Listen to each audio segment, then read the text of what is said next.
اعوذ باللہ من الشیطان الرجیم، بسم اللہ الرحمن الرحیم۔ السلام علیکم۔ آج میں آپ سب لوگوں کو پیغمبر ایوب کا قصہ سنانے جا رہی ہوں۔ حضرت ایوب ایک صابر ثروت انسان تھے۔ اللہ نے آپ کو ہر قسم کے مال سے نوازا تھا، مثلاً جانور، مواشی، غلام، اولاد کی کثرت، عرض۔ اللہ نے آپ کو ہر چیز کثرت سے عطا کر رکھی تھی۔ حضرت ایوب بھی اللہ کے حکم کی بجا آوری میں کوئی کوتاہی نہ کرتے۔ آپ اس قدر مہمان نواز تھے جب تک 10 غریب مسکین مسافروں کو کھانا کھلاتے، خود نہ کھاتے، اور اس کے علاوہ ہمیشہ اللہ کے عبادت میں مشغول رہتے۔ آپ کی شادی یعقوب کی بیٹی سے ہوئی تھی جن کا نام لیا تھا۔ بعض لوگوں کے مطابق آپ کی شادی حضرت یوسف کے بیٹے افرائیم کی بیٹی سے ہوئی، اور اسی طرح چند ایک اقوال اور بھی ہے کہ آپ نے کئی شادیاں کی تھی۔ روایت میں ہے کہ آپ کی عبادت اور عیادت اور بندگی کو دیکھ کر فرشتے بھی تعجب کیا کرتے تھے۔ ایک دن ملائکہ نے بارگاہ خدا میں عرض کی کہ یا باری تعالیٰ، تیرا جو بندہ ایوب تیری اس قدر عبادت کرتا ہے اور تیری بندگی میں لگا رہتا ہے، یہ سب اس لیے کہ اللہ نے اسے بہت کثیر مال، مواشی اور اولاد عطا کی ہے، اور دنیا میں ہر قسم کے آرام سے رکھا ہوا ہے، اور انہیں کوئی غم و پریشانی نہیں ہے اور نہ ہی کوئی فکر ہے کسی طرح کی، تو اس کے باعث وہ اللہ کا شکر ادا کرتے ہیں اور عبادت کرتے ہیں کہ ان سے یہ سب چھین نہ لیا جائے۔ چنانچہ اللہ تعالیٰ نے فرشتوں سے کہا، ایسا ہرگز نہیں ہے، بلکہ ایوب کی عبادت و بندگی محض میری رضا اور خوشی کے لیے ہے، نہ کہ مال و دولت کے لیے۔ اگر میں اسے رنج و مصیبت اور افلاس و تنگ دستی میں ڈالوں گا تو بھی وہ کوئی شکایت زبان پر نہ لائے گا، اور اس سے بڑھ کر صبر شکر کا مظاہرہ کرے گا اور میری رضا میں راضی رہے گا۔ چنانچہ اللہ تعالیٰ نے آپ کی طرف ہی نازل کی اور پوچھا کہ کیا یہ حال اچھا ہے کہ لذت دنیا کے ساتھ عبادت اور عیادت کرو اور شکر ادا کرو، یا پھر تنگ دستی اور رنج و غم اور بیماری والی حالت عطا کروں کہ صبر کرو اس پر اور شکر ادا کرو۔ میرا اس حال میں تو بے شک مصیبتوں اور پریشانیوں پر صبر کرنا اور ہر حال میں شکر کرنے والے کا اجر زیادہ ہے۔ تب حضرت ایوب نے جواب دیا کہ الہی، میں ہر حال میں صبر و شکر کا دامن نہ چھوڑوں گا اور تیری ہی عبادت کروں گا اور تجھی سے مدد مانگوں گا۔ چنانچہ مجھے وہ عطا کر جس سے میں تیرے اور قریب ہو جاؤں اور تجھے پسند آ جاؤں۔ العرض، آپ نے اپنے لیے مصیبتوں، پریشانیوں، تنگ دستی اور بیماریوں کا انتخاب فرمایا کہ صبر کرنے والوں میں شمار کیے جائے۔ آپ کی آزمائش ہوئی، بھلا مال و اولاد کے جانے کے بعد بھی آپ صابر اور شاکر رہتے تھے اور عبادت کرتے تھے۔ تب آپ کا مال و اسباب اور اولاد سب جاتے رہے اور آپ کو بھی بیماریوں نے گھیر لیا۔ چنانچہ آپ کی آزمائش کا دور شروع ہوا۔ پہلا نقصان مال و اسباب میں ہوا، بعد میں اس کے یکا یک ساری چیزیں جاتی رہی۔ اولاد ان کی چھت کے تلے دب کے مر گئی، اور 40,000 مواشی، بھیڑ، بکریاں، گائے، اونٹ، گھوڑے، ہاتھی جتنے تھے سب کے سب مر گئے۔ پاسبانوں نے آ کر حضرت کو خبر دی۔ آپ عبادت میں مشغول تھے۔ بعد فراغت وہ بولے، حضرت، آپ کی بھیڑ بکریاں میدانوں میں جتنی تھی غائب سے آتش آئی اور ان سب کو جلا گئی۔ آپ نے فرمایا، تو میں کیا کروں، جس کی تھی سو لے گیا، اور پھر عبادت میں مشغول ہو گئے۔ بعد اس کے چڑھاوا ہے کہ آگے خبر کی کہ حضور، ایک آگ آپ کی سب گائے بیلوں کو جلا گئی۔ آپ اسی طرح عبادت میں مشغول رہے۔ العرض، باری باری ہر چیز کے شتربانوں نے اونٹوں کے مرنے کی خبر دی تو کسی نے گھوڑوں کے جل جانے کا واقعہ بیان کیا۔ آپ نے یہی کہا کہ میں کیا کر سکتا ہوں، رضا الہی اگر یہی ہے تو یہی صحیح، سب مال و اسباب اور جانور مواشی اسی کی عطا کی ہے۔ اگر وہ دے سکتا ہے تو اپنی چیز لے بھی سکتا ہے کہ وہی ہر چیز کا مالک و مختار ہے۔ میں تو خود اس کے آگے ایک بندہ عاجز کے سوا کچھ نہیں، سو اگر وہ لے گیا تو لے جانے دو، آخر اسی کی امانت تھی، اس نے لے لی، اور خود دوبارہ سے عبادت میں مشغول ہو گئے۔ دوسرے دن ایک آگ آپ کے گھر پر گری اور گھر کے ہر چیز، سامان، چھت، دروازے، کھڑکیاں اور سب کچھ گھر میں تھا سب جل کر راکھ ہو گیا۔ تب بھی آپ عبادت میں مشغول تھے۔ آگ کے شعلے ان پر گرنے کو ہوئے۔ تب لوگوں نے کہا کہ حضرت ایوب، اب تو کچھ نہیں بچا، اب تو کچھ کیجیے کہ ہر چیز ختم ہو گئی ہے، کل اثاثے جات، فصلیں برباد ہو گئی ہے، مال و اسباب جاتا رہا ہے، گھر بار، اولاد سب ختم ہو گیا ہے، ابھی تو کچھ باقی نہیں بچا۔ حضرت ایوب نے کہا، ابھی جان باقی ہے، سو جو ہے بہتر ہے، اسی میں اللہ کی رضا ہے، تو یہی سے ہی میں کیسے اس سے شکوہ کروں کہ میں تو اپنی جان کا بھی مالک نہیں ہوں، یہ سب بھی اسی کی امانت ہے، سو اگر یہ بھی واپس مانگ لے میں راضی راضی اس کے حوالے کر دوں گا، ورنہ جب تک ہے میں اس کا شکر کرتا رہوں گا اور اس کی عبادت و فرما برداری میں کوتاہی نہ کروں گا۔ پھر دوسرے دن آپ کے 4 بیٹے اور 3 بیٹیاں معلم کے پاس پڑھتے تھے۔ اتفاقاً معلم کسی کام سے گھر سے باہر گیا، تھوڑی دیر بعد آ کر دیکھا کہ گھر کی چھت گری پڑی ہے اور لڑکے بالے سب اس کے نیچے آ کر مر گئے ہیں۔ چنانچہ وہ دوڑتا ہوا حضرت ایوب کے پاس پہنچا اور خبر دی کہ حضور، غضب ہو گیا، آپ کی اولاد مکتب کی چھت گرنے سے نیچے دب کر مر گئی۔ آپ نے کہا، غم نہ کرو، وہ سب شہید ہوئے اور اپنی ہمشکی کے ٹھکانے پر پہنچ گئے ہیں، اور وہ بہت بہتر ہے یہاں کی نسبت۔ عرض، ہر چیز، گھر، مال، مواشی، اولاد، سب کچھ جاتا رہا، غم فرزند۔ حضرت ایوب علیہ السلام صرف صبر کرتے رہے اور اپنی بیوی کو بھی صبر کی تنقید کرتے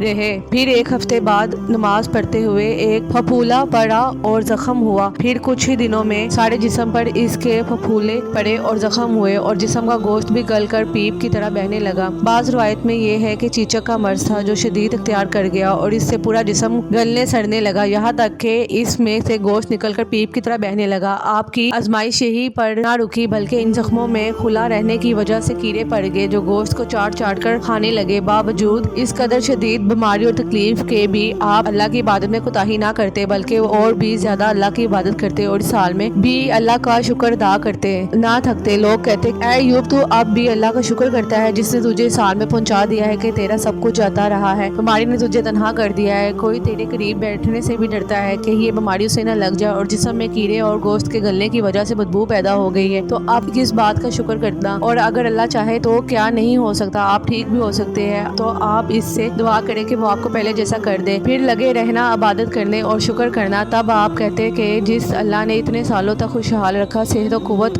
ہر بار سے راضی ہوں اور اسے راضی کرنے کے لیے ہمیشہ اس کی عبادت اور فرما برداری میں لگا ہوں اور ایک جگہ پڑی اللہ کی عبادت اور ذکر تسبیحات میں مشغول رہتے، یہاں تک کہ آپ ایک ہی جگہ پڑے رہتے، اٹھتے بیٹھتے اور چلتے پھرتے، یہاں تک کہ ہلنے جلنے کی طاقت بھی نہ رہی۔ اسی طرح 4 برس تک فرش پر رہے، یہاں تک کہ کیڑے آنکھوں میں بھی پڑ گئے۔ اپنے بیگانے محلے والے آپ سے نفرت کا اظہار کرنے لگے، سب سے رشتہ چھوٹ گیا، یہاں تک کہ 4 بیٹیاں تھی وہ بھی طلاق لے کر آپ سے اس کی بیماری کی وجہ سے دور ہو گئی، صرف ایک ہی جو نیک بخت تھی آپ کے ساتھ آپ کی خدمت کے لیے رہ گئی۔ جب آپ نے اسے اس کی مرضی پوچھی کہ سب کچھ مجھے چھوڑ کر چلے گئے میری بیماری اور تنگ دستی کی وجہ سے، سو تم بھی چاہو تو جا سکتی ہو اور اسی طرح سے تم پر کوئی پابندی نہ ہوگی۔ تب وہ بولی اے حضرت جیسا کہ میں آپ کی صحت و تندرستی اور دولت و نعمت میں شریک تھی، اب اس بیماری اور مصیبت اور پریشانی حال میں بھی آپ کی شریک رہوں گی، آپ کی خدمت کروں گی، رنج و مصیبت جو بھی ہو ساتھ میں جھیلوں گی، اور اگر اللہ نے چاہا تو میرے لیے دونوں جہان میں یہی میری نجات کا ذریعہ ہوگا۔ چنانچہ اسی حال میں 7 برس کا عرصہ بیت گیا۔ حدیث شریف میں آیا کہ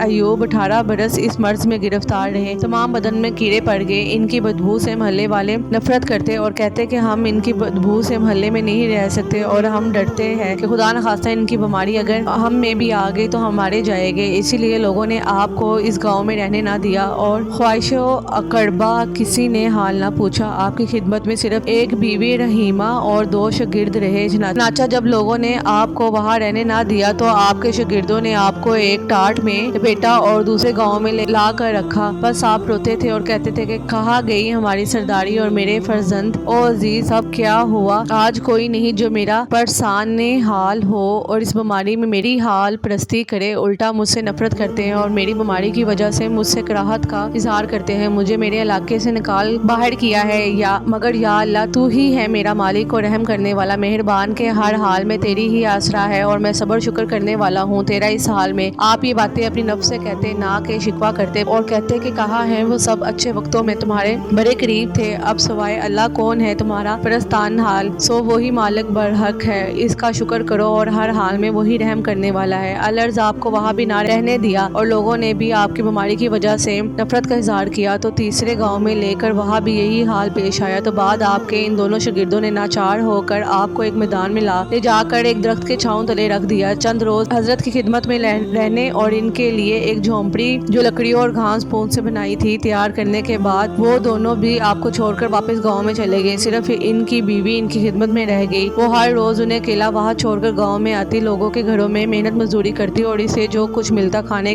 کو لے آتی اور پھر حضرت ایوب کی خدمت میں دست بستہ حاضر رہتی، کیونکہ آپ بیماری کی وجہ سے ہلنے جلنے کی استطاعت بھی نہ رکھتے تھے، سو قضائے حاجت لے کر آپ کی ہاتھ پیر دھلوانے اور آپ کو عبادت کے لیے اٹھانے میں اور اسی طرح سارے کاموں میں مدد کرتی اور خدمت میں کوتاہی نہ کرتی اور نہ ہی بیزاری یا رنج کا اظہار کرتی بلکہ صبر اور شکر سے آپ کی خدمت میں لگی رہتی۔ ایک دن حضرت ایوب کی بیوی گاؤں کی طرف نکل گئی اور اس دن ایسا ہوا کہ انہیں کسی نے مزدوری کے لیے نہ بلایا اور وہ انتظار کرتی رہی، اسی طرح شام ہو گئی، پھر وہ بیوی حیران و پریشان اور مایوسی کی حالت میں یہ سوچتی ہوئی واپس مڑ گئی کہ آج تو میں اپنے شوہر کو کیا کھلاؤں گی اور خالی ہاتھ کس طرح اس کے پاس جاؤ گی، پھر عرض کی کہ یا اللہ تو ہی ہے میرا پرسان حال، تو ہی میری مدد فرما، اور وہاں سے ایک کافرہ عورت کے پاس گئی اور اس سے کہا کہ اے بی بی میرا شوہر بیمار ہے اور وہ اکیلا ہے، مجھے خوف ہے کہ کوئی جانور یا درندہ اسے نقصان نہ پہنچا دے، میرے پاس کھانا پکانے کو کچھ نہیں ہے اور میں خالی ہاتھ بھی نہیں جا سکتی،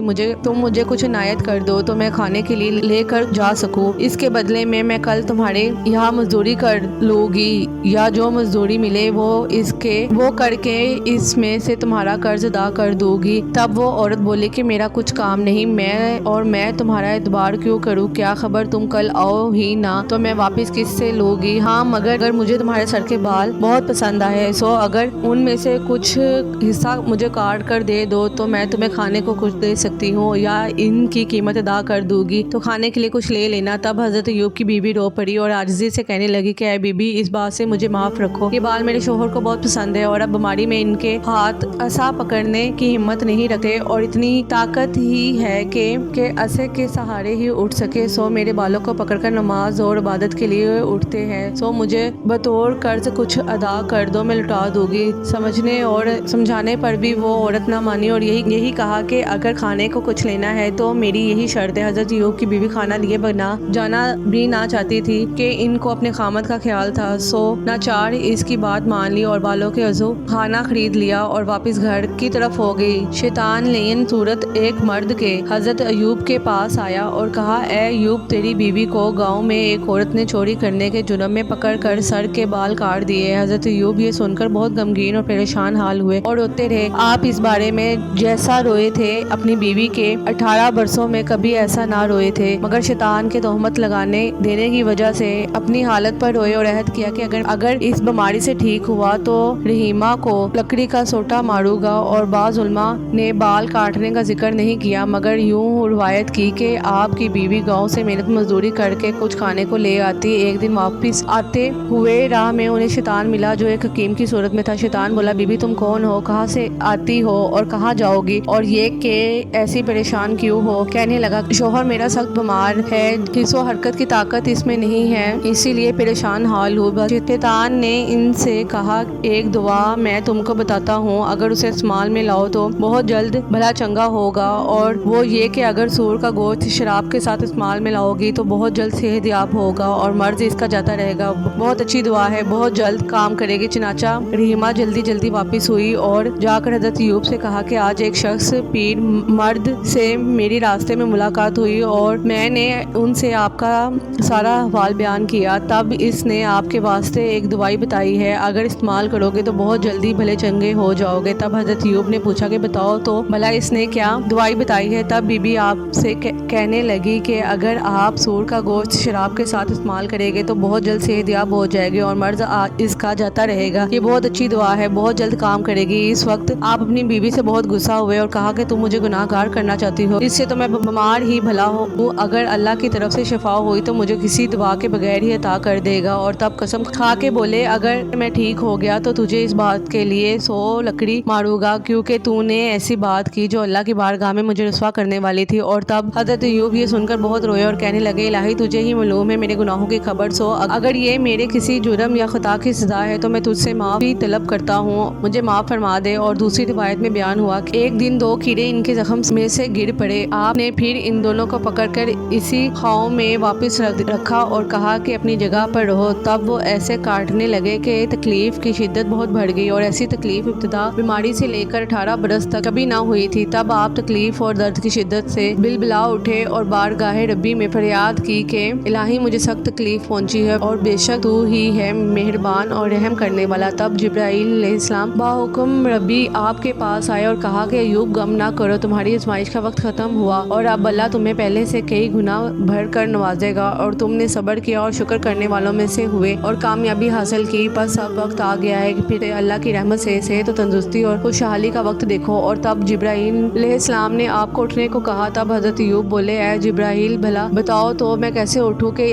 اس بیماری سے طاقت ہلنے اور حرکت کرنے کی بھی خود میں بھی نہیں پاتا۔ تب جبرائیل نے کہا کہ اپنے پاؤں زمین پر مارے، چنانچہ آپ پاؤں مارنے سے زمین سے ایک چشمہ پانی کا نکلا۔ تب کہا کہ اب اس میں غسل کرے اور پانی پیے، یہاں سے اللہ نے چاہا تو بھلے چنگے ہو جائے گے۔ چنانچہ حضرت ایوب نے اس پانی سے غسل کیا اور پیا تو اللہ کے حکم اور فضل سے بالکل بھلے چنگے ہوئے اور حسن ایسے جیسے 14ویں کا بے داغ چاند ہو، اور ایک چادر بہشت سے لے کر آپ کو اوڑھ دی گئی اور آپ وہاں سے اٹھ کر قریب کے ایک پل پر بیٹھ گئے۔ تب آپ کی بیوی جو محنت مزدوری کرنے کے واسطے گاؤں گئی تھی آپ کے لیے کھانا لے کر آئی۔ جب اس نے درخت کے نیچے دیکھا کہ حضرت ایوب کو کو نہ پایا تو بہت غمگین ہوئی اور لگی آہذاری کرنے اور کہنے کہ ہائے افسوس سدا افسوس اس ضعیف اور بیمار پر کہ اسے کوئی درندہ شیر یا بھیڑیا اٹھا کر لے گیا، اور کہتی کہ اگر مجھے خبر ہوتی ایسا ہونے کی تو کبھی اکیلا نہ چھوڑ کر جاتی، اور اگر میں ساتھ ہوتی تو تمہارے ساتھ ہی جان دے دیتی اور اس محنت اور بلا سے چھٹکارا حاصل کرتی۔ اب کہاں جاؤ، کس سے پوچھوں، کچھ سمجھ نہیں آتی کہ میدان میں کوئی انسان بھی نہیں کہ جس سے کچھ خبر گیری کر سکوں۔ الرز روتی رہی اور اسی طرح میدان میں چاروں طرف دوڑتی اور نگاہ دھراتی پھری تھی کہ شاید کہیں نظر آ جائے یا کچھ باقیات ہی مل جائے۔ تب قریب ہی سے حضرت ایوب نے انہیں پکارا کہ پوچھا کہ اے بی بی بھلا بتاؤ تم کیوں روتی ہو اور بھلا اس میدان بیابان میں کسے ڈھونڈتی پھرتی ہو؟ تب بی بی دوڑتی ہوئی ان کے قریب گئی اور کہنے لگی ایک نیک بزرگ یہاں پر میرا شوہر تھا، اس درخت کے سائے میں لٹا کر گاؤں میں مزدوری کے واسطے گئی تھی اور پہلے بھی جان جاتی تھی، لیکن آج اسے گائے پاتی ہوں اپنی جگہ سے تو اسی کے غم میں رو رہی ہوں، کہیں اسے کوئی درندہ نہ لے گیا ہو، شیر یا بھیڑیا نہ اسے پھاڑ کر کھا گیا ہو۔ چنانچہ حضرت ایوب نے کہا غم نہ کرو، ممکن ہے کہیں ادھر ادھر ہو گیا ہوگا اور تھوڑی دیر میں آتا ہوگا۔ تب بی بی اور شدت سے روئی اور غم اپنا بیان کیا کہ وہ تو بیمار اس قدر ہے کہ ہلنے اور حرکت تک کرنے کی طاقت بھی خود میں نہیں رکھتا، تو وہ کیسے کہیں جا سکتا ہے؟ پچھلے 18 برس سے تو فرش پر ہے، اب بھلا آج اچانک کیسے کہیں چلے جانے کی طاقت آ گئی؟ اور مزید کہا کہ تم مجھے کوئی نیک رشتہ لگتے ہو اللہ کی طرف سے بھیجے ہوئے، بس تمہیں میری مدد کرو ایوب کو ڈھونڈنے میں کہ اس میدان میں اللہ کے سوا کوئی مددگار نہیں ہے۔ تب حضرت ایوب نے ان سے پوچھا کہ اچھا بھلا بتاؤ تو وہ کیسا نظر آتا تھا تاکہ پہچان اس کی میں کر سکوں اگر مل جائے تو؟ تب بی بی نے کہا کہ ایک نیک بزرگ جب وہ جوانی اور تندرستی اور خوشحالی کے دور میں تھا تب وہ بالکل تمہارے جیسا ہی دکھتا تھا، لیکن ابھی بیماری اور ضعیفی نے اس کے خد و خال کو بدل دیا تھا، جسم کا گوشت تک کیڑوں نے کھا لیا تھا اور اب تو وہ بالکل ہڈیوں کا ایک ڈھانچہ تھا۔ تب حضرت ایوب مسکرائے اور اپنی بیوی سے فرمایا کہ غور سے دیکھ میں ہی ایوب ہوں۔ تب بی بی نے کہا بھلا نیک لوگ کسی کی بے بسی کا مذاق اڑایا کرتے ہیں؟ بے شک ایوب صحت اور جوانی میں آپ کے جیسا دکھتے تھے، لیکن اب تو بیماری اور ضعیفی اور بدحالی نے ان کا نقشہ ہی بدل دیا تھا، تو کیسے ممکن ہے کہ آپ ہی ایوب ہو؟ اور پھر کوئی اتنی جلدی کس طرح ایسی بیماری سے نکل سکتا ہے کہ بیماری کے کوئی اثار بھی جسم پر نہ رہے؟ تب حضرت ایوب نے انہیں جبرائیل علیہ السلام کی آمد سے لے کر چشمے میں غسل کرنے اور اپنی مکمل طور پر صحت یاب ہونے تک کی ساری بات بیان کی، اور یہ بھی کہ اللہ تعالیٰ کو ان کا صبر پسند آیا ہے، سو اللہ نے وعدہ کیا ہے کہ میری تمام املاک جو مجھ سے چھن گئی تھی وہ اور اتنی ہی نہیں اور بھی عطا کرے گا، اور انہیں مہر نبوت بھی دکھائی۔ تب بی بی کو پکا یقین ہوا کہ یہی ایوب علیہ السلام ہے۔ تب وہ آپ کے قریب آئی اور ایک دوسرے سے خوشی سے ملے، اور اس کے بعد حضرت ایوب واپس اپنے گاؤں آ گئے۔ تب اللہ نے آپ سے کیا وعدہ پورا فرمایا، آپ کا مال و اسباب، جانور، معاشی، گھر بار سب واپس عطا کیا، اور جتنا پہلے تھا اپنی قدرت سے اس سے دگنا دیا۔ آپ اپنی بیویاں اور غلام، رشتہ دار اور محلے والے جو بیماری میں آپ سے نفرت کرنے لگے تھے سب واپس آ گئے اور معافی کے طلبگار ہوئے۔ چنانچہ حضرت ایوب نے ان سب کو معاف کر دیا اور فرمایا میرے رب کی طرف سے ایسا ہی تھا اور میں اس کی رضا میں راضی ہوں، علاوہ اس کے جو اولاد آپ کی چھت کے نیچے دب کر مری تھی اللہ نے انہیں بھی جلا بخشی اور حضرت ایوب کو مزید اولاد سے بھی نوازا۔ اب حضرت ایوب کو اپنی قسم اور عہد کا دھیان آیا تو انہوں نے اپنی بیماری میں اپنی بیوی سے ناراض ہونے پر کیا تھا کہ جب ٹھیک ہوگا تو اسے 100 لکڑی ماروں گا، کیونکہ حضرت ایوب کی بیوی رحیمہ ہی بیماری میں آپ کے ساتھ رہی اور جب سب ساتھ چھوڑ گئے تب بھی وہ آپ کی خدمت میں لگی رہی اور تمام مصیبتیں ساتھ اٹھائی، اس لیے جناب ایوب کو ان سے لگاؤ زیادہ ہوا اور وہ رحیمہ کو سزا دینا نہ چاہتے تھے لیکن اپنی قسم سے مجبور تھے اور قسم توڑنا نہ چاہتے تھے۔ تب جبرائیل علیہ السلام اللہ کا حکم لے کر نازل ہوئے اور فرمایا کہ اے ایوب اپنی بیوی رحیمہ کو ہرگز رنج نہ دے اور نہ مار، وہ ہرگز سزا کے لائق نہیں ہے کہ وہ تیری بیماری میں تیرے ساتھ رہی جب سب نے تیرا ساتھ چھوڑ دیا اور خدمت بجا لانے میں کبھی کوئی کوتاہی نہ کی، اور تیرے ساتھ وہ بھی صبر شکر کرنے والوں میں سے ہوئی، بس تو اسے اپنا رفیق جان سمجھ اور اپنی نسبت زیادہ پیار اور محبت والا معاملہ اس کے ساتھ رواں رکھ۔ تب حضرت ایوب نے قسم کا عذر پیش کیا تو جبرائیل نے فرمایا کہ اس بارے حکم اللہ کا یہ ہے کہ تم گندم کے 100 خشک تیلے لو اور انہیں جوڑ کر مارو، لکڑیاں مارنے کی قسم پوری ہوگی اور کوئی بوجھ قسم کا تم پر نہ رہے گا اور نہ ہی رحیمہ کو رنج اور تکلیف اس سے ہوگی۔ چنانچہ حضرت نے ایسا ہی کیا اور اپنی قسم پوری کی۔ بعد اس کے بی بی رحیمہ کو سب سے بھر کر پیار و محبت سے رکھا اور پھر بیماری اور بدحالی کے بعد آپ اور بھی رقابت سے اللہ کی عبادت کرتے اور پیغام حق لوگوں تک پہنچاتے اور اسی طرح 48 سال کا عرصہ گزارا اور پھر وفات پائی۔ بے شک اللہ بڑا رحیم و کریم ہے۔ اسی طرح کی مزید کہانیوں کو پسند کرنے کے لیے اور دیکھنے کے لیے میرے چینل کو لائک اور سبسکرائب ضرور کیجیے. شکریہ. اللہ حافظ.